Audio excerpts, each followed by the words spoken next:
Harry's going crazy. Gail doesn't want to be a mom, and Cleon is into androids. Welcome back to Structure. I'm your host, Lion, joined by my co-host, Mr. E. Mr. E, let him know what we're doing today. Today we are covering episode 1 of season 2 of Foundation. Lion, what's crazier than two Harrys? What's that? Making love to a robot. Let's get on Structure.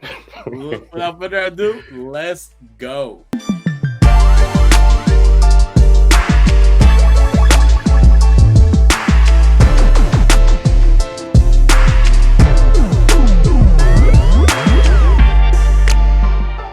Thank you so much for joining us. As always, do us a big favor. Don't forget to like and subscribe. And we're going to get into the discussion of episode 1 of season 2. So, Mr. E, so we're finally back. We finally got the first episode of season 2 after what? It's almost a year and a half after the first season premiere. And we're greeted right where we left off. We know that at the end of season 1, Harry got trapped into the Prime Radiant. And then we kind of see Harry going crazy or realizing that he's not capable of fully thinking inside of this thing, struggling. I'll admit, at the beginning of the episode, I was like, where the hell is Harry at? It didn't kind of make sense. It got me a little confused starting out being a year and a half since we finally saw the show. Exactly. Yeah, I sort of had the same thing. I was like, well, what is this? And why is he struggling so much? And like, what are they trying to tell us? And then finally, as you listen on, you see that he's in the Prime Radiant, but he's also sort of losing his mind. It certainly is. And you know what? One quote that I believe Gail was narrating on the show kind of shines light into this particular scene, and it was that it takes any man can be successful, but it takes a madman to be great. Yes. And that speaks to Harry's madness in that Prime Radiant. He going crazy and having to kind of think of everything to realize how to get out of it.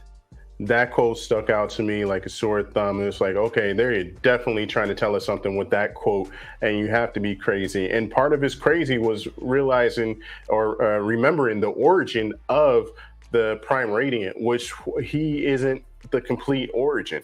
Is his mother and his wife that contributed altogether to the Prime contributed Radiant. to help create this thing. So very interesting there, and it's like it's become sentient due to the three different I guess code or math that's being incorporated into this thing. The next scene we're greeted with where we literally left the first season off was with Gail being confronted by Salvor, and Salvor letting her know, I am your daughter. I come from an embryo when you were into stasis. And Gail's like, whoa, this is like too much for me right at this particular moment. And Salvor, throughout her whole life, she's been looking forward to this moment where Gail, who's been asleep for 138 years, it's been 138 years since the first season ended, and she's greeted by the news that she's a mom. A kid from her and from... No, I was going to say, that reminds me of like the reverse of the saying, the reverse of the saying, Papa's baby, Mama's maybe. It's the reverse of what it actually is. But Gail is definitely acting like, hey, I don't know you. Yeah, I don't want to get close to you. Like, let's just be perfect strangers that need each other to get off of this planet for right now, right? And eventually you see that develop, but there is definitely that estranged feeling where Salvador is wanting more, and Gail everybody that she knows has died. It's just a weird person. It's like the reality is, like, if you're confronted with a scenario like this, that you meet a new family member that you never met before. To some people, it's very easy to accept. To others, it takes time to adjust to that, especially if it's your daughter at that particular time. You just woke up from stasis. You're back to your home planet. Think about her Gal's state of mind. She's in her home planet. The waters rose like the prediction said, like she predicted as well. The waters are gonna rise. Everybody's dead. There's barely any land. She's in a bad situation. How she's gonna get out of this planet? And now you're telling me that you are my daughter that came from an embryo, that she didn't get the experience to grow her inside of her. She basically was growing in a lab, in essence. And it's a lot to take at that particular moment. And Salvor, not to blame her, but she came with all these hopes and dreams to finally be accepted to have her family, that she didn't realize all the weight she's putting into Gail. I gotta give the reason to Gail in that particular scene, just because this is a little much to accept at this particular moment, and you can see how they interacted until the end, that we see that they finally had a little bit more of a connection. And also, isn't Salvador at this time biologically older Salvor. than Gail? Salvador, isn't she biologically older than Gail? So there's that aspect as well. So it's weird. Your daughter is older than your daughter's older than the mom. How's that possible, right? How are the power dynamics? Go to the room, how's that gonna work? Yeah, I don't know. There's a lot of questions, and there's also a lot of things that sort of fit together. Whereas Gail sees the future and Salvor sees the past, so that sort of like creates between the two of them. They have a full timeline theoretically. You know what I'm saying? Yeah, it's like they have the same ability, one for the future, one for the past. The funny thing is that Salvor tried to use that to try to connect with her mom, and Gail just dismissed that right away. So she wasn't having it. She didn't really care much about it. But we see that the relationship eventually, it looks like it's heading in a way where they are going to finally kind of connect with each other. To move on, the next scene, we get right into action by all sense of the word. We're greeted by the magnificent Lee Pace and Demerzel, or the Emperor Cleon, or Brother Day, as you want to call him, and Demerzel engaging in coitus. Exactly. They are horizontal tangle. They are having some fun time in the bed, and you can see right just in that scene, she's telling, she's acting it out for him, calling him Emperor. She's, sounds like she's very excited, and he's telling her, no, don't call me Emperor, call me by my name, call me Cleon. Like, he wants that control, he wants to be that aggressive with her. And it was weird to me, because it never occurred to me that not just Demerzel's always been there for all the Cleons. She's when changing diapers, to put them to bed, everything. But she plays not just a role of a mother, a counselor, a nurse, an assistant, but also a concubine. Very much a nurse. To the Emperor. And we have to assume this is not the first time this happens, because even when the Brother Darkness was dying, he has such a connection to Demerzel. One can assume that she's been doing this with all kinds of different emperors. She literally assists in every aspect of the emperor's needs, from what we can tell. I gotta tell you, I know they didn't pay money for her, but that's a real steal, because they got their money's worth with her, because all the roles that she plays. I mean, it's insane. By today's standards, making love to a robot is crazy, but however, their standards is perfectly fine. And Lion, what you were saying is it didn't come to mind. It didn't come to mind either. I didn't think that I didn't think that they were compatible physically. So that never crossed my mind, because there never was any hint of that in last season. However, because there's a genetic altering or adult, what is it? The damage in the genes or whatever, we're starting to see these variants. And this is one of them. The Emperor making love and having relations with with Damoiselle, a robot, which is crazy. And not only that, but they're so close, which they always were, but they were so close that she actually sacrifices herself to a certain extent while he on an assassination attempt. That's the next point there. So from that scene there, as they are engaged into a sexual act, an assassination attempt happens. These ninjas, these assassins come into the room, and they try to kill Cleon. They slice half of the head from Demerzel, kind of incapacitating her for a moment. But we see this Cleon is not just gonna take it, although his aura, his shield got penetrated. Go ahead. She certainly was. Oh, and Go ahead. Apologize for that. So we see this Cleon is more aggressive. He's a warrior. He's fighting better than this assassin. He really handled most of them until he got too cocky. When he got too cocky, he got shot on the shoulder. He got sliced in the chest. Thankfully, Demerzel was able to help and helping eliminate some of the threats there. But wants to wonder who's behind all of these assassinations attempts, and we'll discuss that a little later on the episode. We have some questions we're gonna post that we hope you guys may have some clues into what's going on there. But this also makes him paranoid to the point that even further down in the episode, he's being healed, put in the water. He doesn't want any anesthesia. He wants to feel everything because he doesn't trust the people around him. Because who maybe want to kill him, right? Maybe his staff, maybe his other brothers. Somebody in the castle is trying to kill him. So we don't know what may be happening. So he's that paranoid. In that case. Yeah, if you're talking about security, the normal trend is to have multiple levels or layers, right? So if an intruder or whatnot tries to attack you, there's multiple layers that they have to go through, so it's not a straight shot to get to you. So the emperor was attacked in his own bedroom, which means that these attackers had to go through multiple layers in order to get to him, which conceivably is impossible without inside assistance. So you're right, Lion. How do they know where to go? How do they get through all the security and where Cleon or the time was gonna be at? Yeah.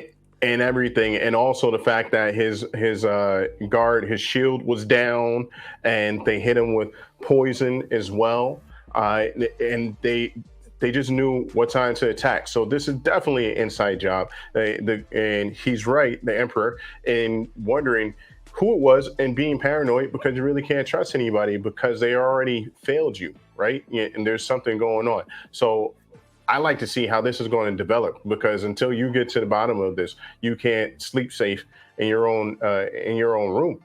So I want to know how many more people are going to be eliminated. How does this affect the morale of the people that work inside the castle? Because this is going to be a problem. Who knows who's next to get offed? This is going to be a problem going forward. Certainly. And later on, since we already discussed some of the future scenes, we finally get a glimpse at where the Foundation is at now. Remember the season 1, they did something in order to black out this section of the galaxy where they were, so they're completely hidden from the Emperor.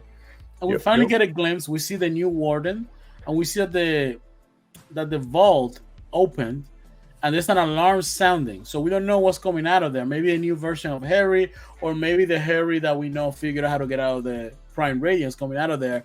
Another clone of his, another AI. So that may be coming out.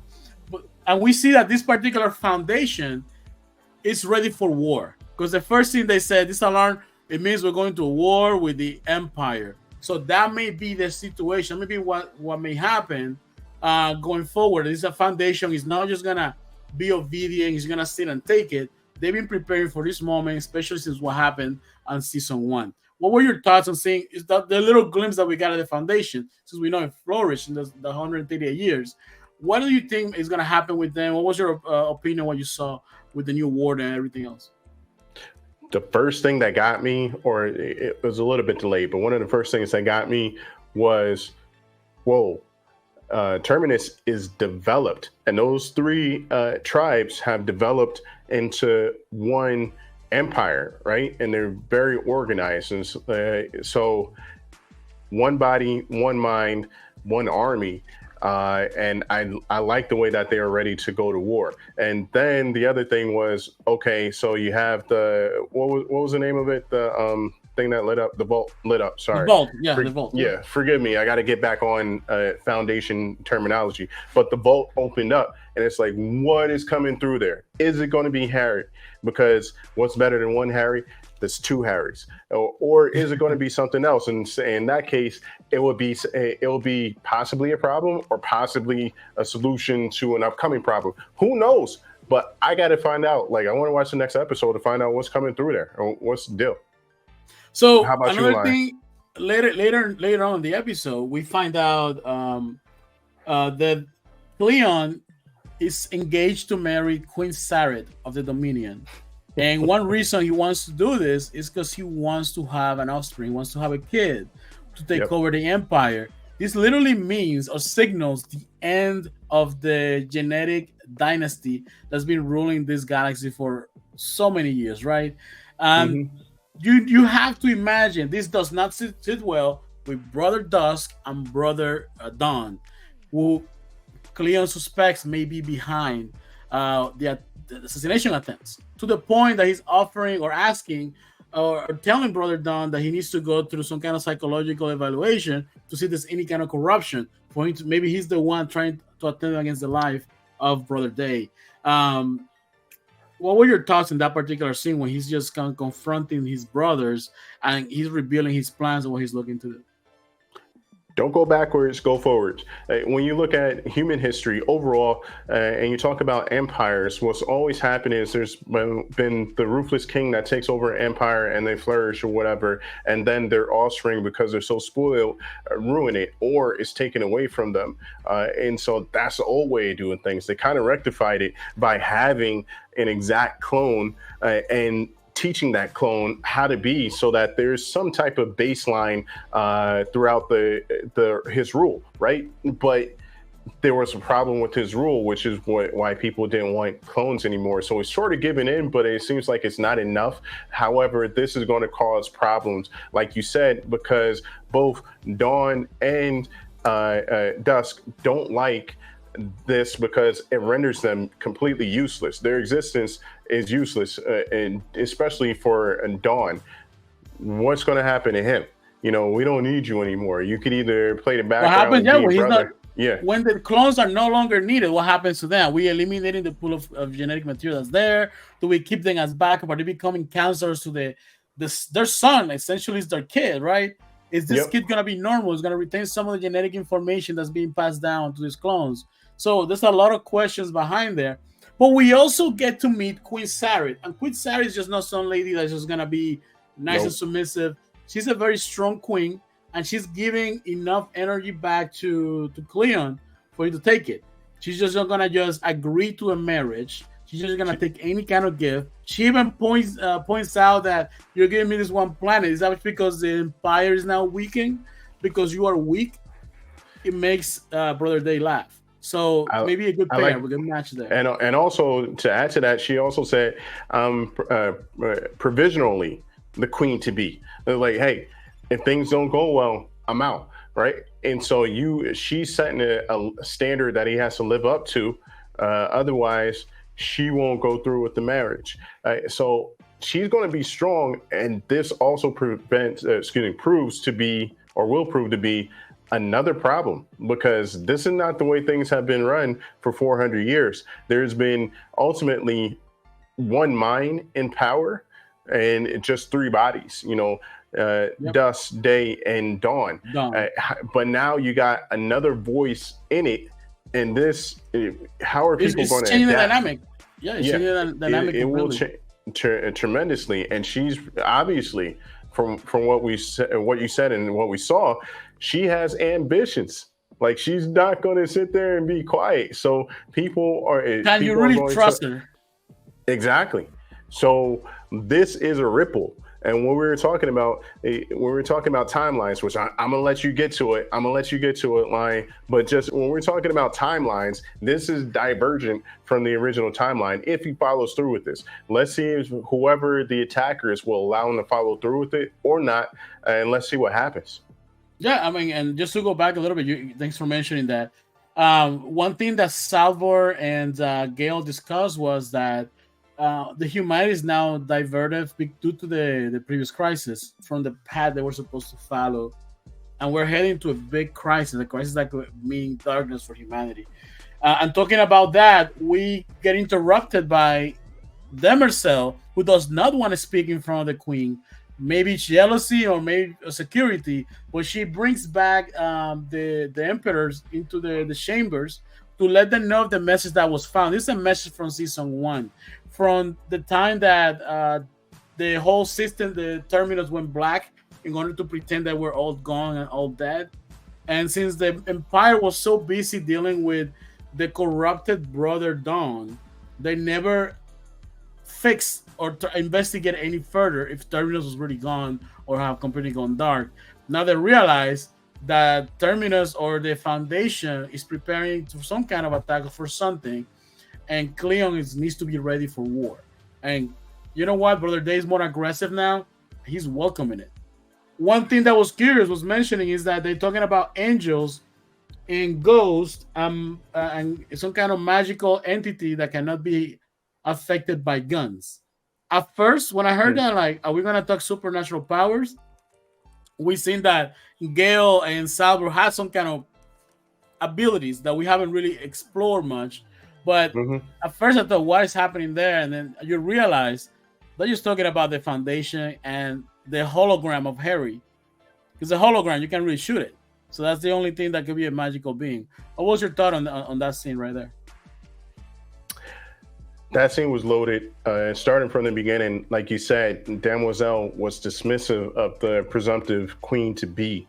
She did not acknowledge her authority, existence at all, and there was more important things to handle.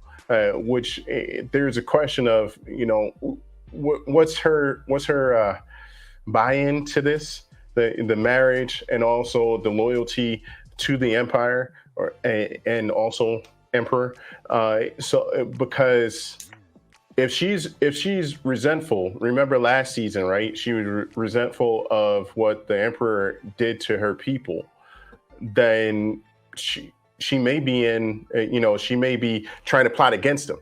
That's basically what I'm trying to get to. Remember, she And she this felt some kind of way about the religion of the last in the is last season. She was meant to be religious. exactly. So, but and if this is a big threat, it would be good to sweep it under the rug because maybe you Yep. get what you want, right? But she presented it to him in full detail, so maybe she's back on the emperor's side. I mean, from the second scene, seems like she's definitely on his side, right? But who knows if that was part of a bigger plan? Getting to the overall threat of Terminus going dark, it's 138 years later. How big are they really? We got a glimpse of it, but like in grand scheme, how big are they? And that's what the emperors are trying to find out. And are they ready to go? I mean, from they think they're ready to go, but are they strong enough to go against the empire? And we'll soon see. What Correct. are your And then thoughts? we Yeah. have a scene. We have a scene on where we see Salvor and Gale dive down to fix Salvo's ship so they can leave the planet because they have to leave because there's a storm coming. They need to Yep. Yep. survive. We see that I felt this scene was kind of necessary. They were sharing like some kind of underwater kits just to transfer oxygen. This helped. I was like, so you tell me the other person's gonna pass out? I mean, it didn't seem very hard what she did underwater. So Gail could have just done it, right? Um, or one could have gone underwater after the other, and they kind of take turns. I think there was better I ways think to it was handle it. symbolic. I think it was It was symbolic. a little Yeah. necessary to me. So anyway, Yeah. um, the ship Uh huh. comes afloat, but nothing works correctly. So Salvor is begging Gail to release Harry from the prison. She doesn't want to do it, and at that moment, we see an angry Harry shows up, looking at Gail and Salvor, and this is where the episode ends. This leaves us with a few questions. My first question is gonna be, um, where are Gale and Salvor heading next? We know that I'm hoping in the next episode that we deal with that scene right away. I don't think Harry's gonna do anything to harm her because I'm hoping this is the Harry that was able to fix himself and come out of the prison by himself. Not something completely different that's still angry. She's probably gonna have a discussion with them and help them out. I think the three of them are gonna be traveling the space into space. But where do you think they're heading next? What's your main guess there? Terminus is the only place that they Yep. can go to and be safe in the empire, right? If they get discovered anywhere else, the army's coming after them. They can go to Terminus, and as far as they know, is no longer on the map, so they're safe. They can regroup, see what's going on there, and that's a place that they both know. The other question I completely agree with you. Terminus is, I think, is where they're gonna head next. That's the place that Salvor calls home. She doesn't know anywhere else, in my opinion, and she Hmm. literally just wanted to connect with her mother, bring her back to Terminus. That was the plan. Gail was always supposed to make it to the Foundation. She never did. Right. Um, the next question that we're left with is with what is who's behind the assassination of Brother Day of the Emperor? I mean, ask, is Demerzel the one behind the assassination attempt? We see that as they are engaging in a sexual act, at the right moment where the assassins are coming in, she asks Cleon to lift up his head, maybe so he can see who's coming, either to gain more trust as the only person that cannot be behind it because she was in danger, which and she still survived it, right? She could have been completely taken out. How did they know that we're gonna be engaging into that act at that particular moment? Who has all the access? I think it's never so. What do you think?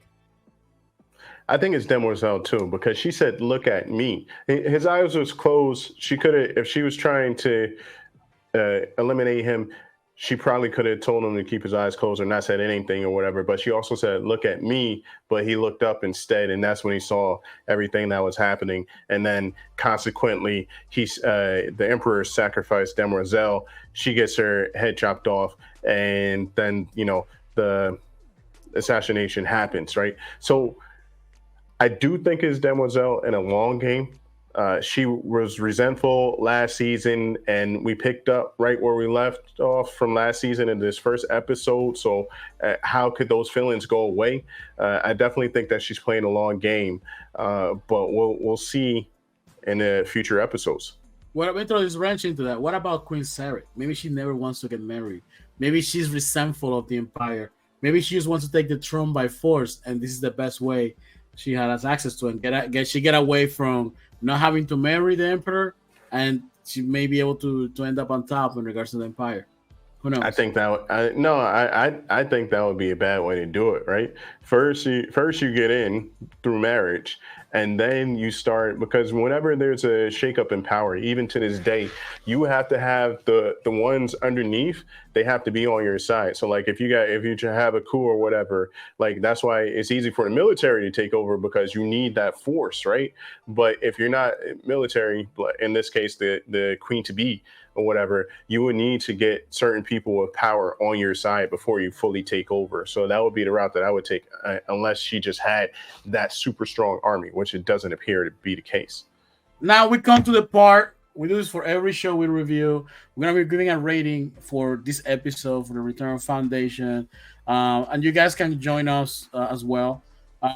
Right below, you can put in the comments what do you rate the episode. Let us know as well. How did you enjoy the first season? The second season, the first episode. What are you looking forward to the most? And if you really enjoy our video, let us know. You like us to do a live. We can do like a live discussion as we used to do for other shows. We would definitely be interested if there's an interest out there for it. And don't forget to like and subscribe. So without further ado, Mr. E, what are you rating this episode? Okay, so the first episode, in 1.5 years after an excellent season one of Foundation, did it hit strong? Did it not hit strong? Did it hit too hard? I'm going to give it an 8 because I think they came out the box strong. They left some cliffhangers, they addressed some other things, and they introduced some new things. So I'm going to say that's a very strong start for them. I'm going to go with an 8. What are your thoughts, Mike? Excellent. You know, I was expecting, I don't know, I wasn't grabbed right away. I didn't care too much about the Harry scenes. I didn't care too much about the Gales and The Salvor Harry scenes. scenes were loaded. Go ahead. They felt dragging to me. The most interesting thing in this episode, bar none, was anything related with Brother Day. Whenever Lee Pace was on screen, I was hooked. The man is magnificent. He does so good at acting.